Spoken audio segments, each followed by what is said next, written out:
Good morning, dear friends. Today we see in the gospel reading, Jesus is calling this generation a wicked generation. And why does he call it wicked? Because it seeks for a sign. Let us look at the people around us. Let us look at the world around us. What are we all craving for today?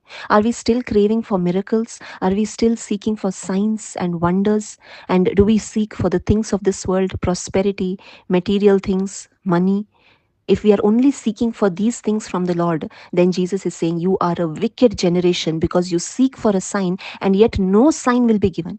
And Jesus is giving us two examples from the Old Testament, the sign of Jonah and about the queen of the south. He says that Jonah was sent to the city of Nineveh, and we see he only preached the message of repentance to the people of Nineveh. Jonah did not perform any great miracles, or neither did he give any signs or wonders. There was nothing. But the people of Nineveh, they heard the message and they repented of their sins. They sat in dust, ash, and sackcloth, and they repented truly from their heart. They turned away from their sinful life and they began walking towards God. And we also see another example that is about the queen of the south. The queen of the south, she traveled all the way from the ends of the earth to hear the wisdom of Solomon.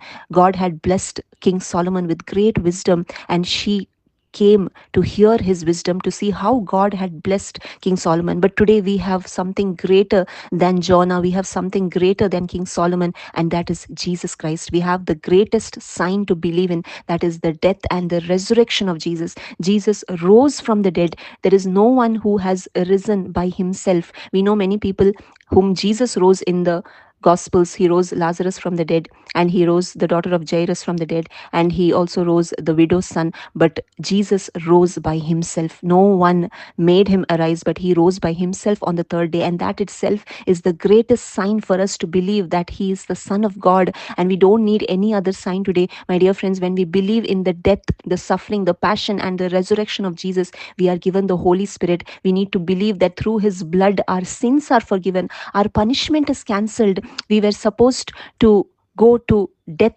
eternal death, but we are redeemed from that eternal death. We are redeemed from Satan. We are redeemed from the fires of hell. We are transferred from the kingdom of darkness to the kingdom of light. We are cleansed from sin by his blood. And when we believe in this, we receive eternal life. We receive the greatest gift from God, that is the Holy Spirit. The Holy Spirit dwells in us, and we can partake in the nature of Christ, and this itself is a greatest gift that we receive from God. But if we are only desiring for the things of this world, then in 1 Corinthians chapter 15 verses 19 it says, we are of all men the most to be pitied, because Jesus has not created us to desire for the things of this world, to desire miracles, signs, healings, wonders, because all that is going to perish one day. But what remains is his word.